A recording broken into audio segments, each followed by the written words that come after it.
ifite moteri nshya ariko wari wagura imodoka tujya kuroviza. Niyo mpamvu mumpamagara mumbwira ngo Brasha TV ngo ntago twagura iwawe ngo ngiro tugurishije, mwaza n'imodoka babahaye abandi bantu ntazi, nkasanga birasa kuroviza. Gafite salo nziza, kameze neza. Ni akamodoka urakabona neza. Reba 2.2.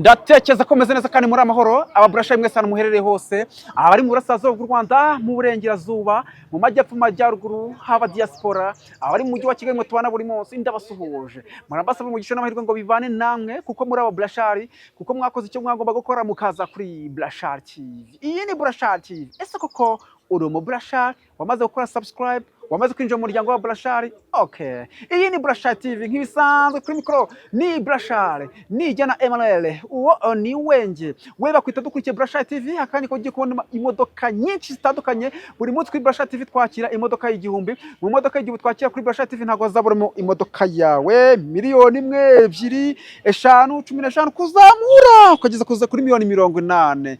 Benshi murambwira ngo Brasha TV imodoka miliyoni 2, miliyoni 1 imeze gute? Nta gicucu gitunga miliyoni 1 yawe twayibyaza umusaruro tukaguhereza imodoka itazagusaza. Dutangiranye n'imodoka bita Vitz automatique. Ntuzambaza imodoka bita Vitz ya manuel. Iyi modoka ni 2.2. Iyi modoka ni 2.2. Bayita Vitz automatique, ni 2.2. Urayibona nziza do. Reba inzugi, iracyafite udupine tukiri dushyashya. Aka kamodoka habadamu badukunda, abakobwa, abasore, mbese kandi akamodoka kagenda nyine kagira parking nziza cyane. Ariko n'akarusho k'iyi modoka none nakuzaniye y'umukara ya Vitz, ifite moteri nshya ariko wari wagura imodoka tujya kuroviza. Niyo mpamvu mumpamagara mumbwira ngo Brasha TV ngo ntago twagura iwawe ngo ngiro tugurishije, mwaza n'imodoka babahaye abandi bantu ntazi, nkasanga birasa kuroviza. Biba bisa kuroviza. Ariko izi modoka do bayita Vitz, urayibona neza, bayita Vitz automatique. Ifite salo nziza do bereka salo yayo do. Eka urabona salo yayo do, irasa neza, gafite salo nziza, kameze neza. Ni akamodoka urakabona neza. Reba 2.2. Noneho rero nta gutinda, iyi modoka ikamita ngubira igiciro cyayo irashaka amafaranga miliyoni 6,200. Miliyoni 6,200.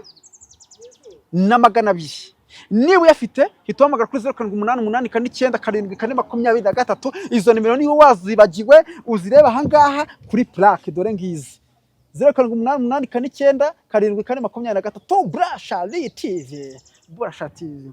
Ese ubundi uri umubrashari? Kuba umubrashari nagwe ngo kuba umubrashari ntago ari ikintu kigoye. Ntago ari ikintu kigoye kuba umubrashari, si ikintu kigoye. Niba warakoze subscribe, wamaze kwinjira mu muryango wa Brashari, niba warakoze share, like, comment, uri umubrashari. Niba ufite gahunda ushaka kuvuga ngo rero ushaka kuvuga ngo ntago mfite ubushobozi bwo kugura imodoka, ariko niba ufite no mu ntekerezo zawe ukavuga ati nta handi hantu nzagura kuri Brasha TV, uri umubrashari, amafaranga akomeza yarundarunde, uzayaze nguheze imodoka nziza itazagusaza, nguheze imodoka itazagutesha umutwe. Amapine ngira ngo uri kuyabona do. Ubona ikindi ifite udupine twiza. Kandi ikindi cyiza cy'iyi modoka ifite control na assurance. Byose ni ukugura imodoka tujya kwa noteri bita birangira, ukagura imodoka nziza cyane ifite ubuzima n'ubuziranenge. Mbagira ngo ngende nkwereka banze nkwereke nahanga. Kambanze nkwereke, reba hano, mbanze ndeko ko ahantu hagiye sekura, manuke hasi gake. Urabona aka ni kakazi k'umuturika dufite muri uyu mwaka, urayibona neza. Manuke ndebe ko nta hantu inywa amavuta, imena amavuta. Ngomba kubanza nkabireba byose ku buryo nunayishyira kuri force. Njye checking imodoka ku buryo budasanzwe. Checking imodoka ku buryo buri ku rwego rwo hejuru, ku buryo imodoka nguhereza imodoka nziza ukavuga ati nanjye ndagiye. Noneho ku buryo bazakubaza ngo ariko iyi modoka wayiguriye, ntuzagire isoni, ntuzagire ubwoba, uzababwire ko wayiguriye kuri Brasha TV. Brasha TV ni international, ni mpuzamahanga, benshi barayizi, benshi barayizi. Byakuvuna kugira ngo unyumvishe kuri umunyamujyi ukaba utazi Brasha TV. Uri aho ngaho ngo ndi umunyamujyi, ngo mfite amafaranga, ukaba utazi Brasha TV. Ntabwo uri umunyamujyi. Abanyamujyi bazi Brasha TV, abanyamujyi bagura kuri Brasha TV, abanyamujyi barangira abandi bantu bafite gahunda yo kugura imodoka nubwo bo nta gahunda baba bafite, bakavuga ati Brasha TV ni umuvandimwe wacu, ahangaha uzajya uhafata nko mu rugo, bakaza kuri Brasha TV nkabahereza imodoka, umunsi umwe uhagije ugahita wicyurira imodoka. Wayibona neza cyane. Ngira ngo noneho reka mfungure kuri moteri hano ubanza urebe.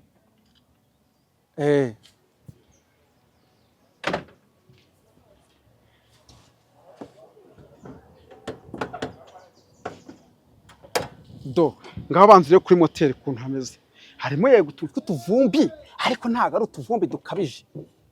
Urabona kuri moteri ukuntu hasa, ifite moteri isa neza, reba VVTi, reba urabona neza cyane, reba urabona ukuntu isa neza cyane, irimo moteri nziza, atari za moteri zishobora kuba zagusaza. Reka kugura imodoka ni ukugurira rimwe. Abanyamujyi bagura kuri Brasha TV. Imodoka ifite salo nziza, ifite compteur essence, ariko kankubaza niba atari ukumvuna ushaka iyihe modoka, mbwiza ukuri, niba atari ukumvura ushaka iyihe modoka, komba narakoze icyo nagombaga gukora, nkakuzana kuri Brasha TV. Imodoka wayibonye ni nziza, amafaranga ni make cyane. Reka dusoze, nzi kuri ubu Brasha, nzi ko wakunze imodoka, uhite uza kuri Brasha TV. Yego ahantu dusanga twibere kuri Hotel Tech Kabeza.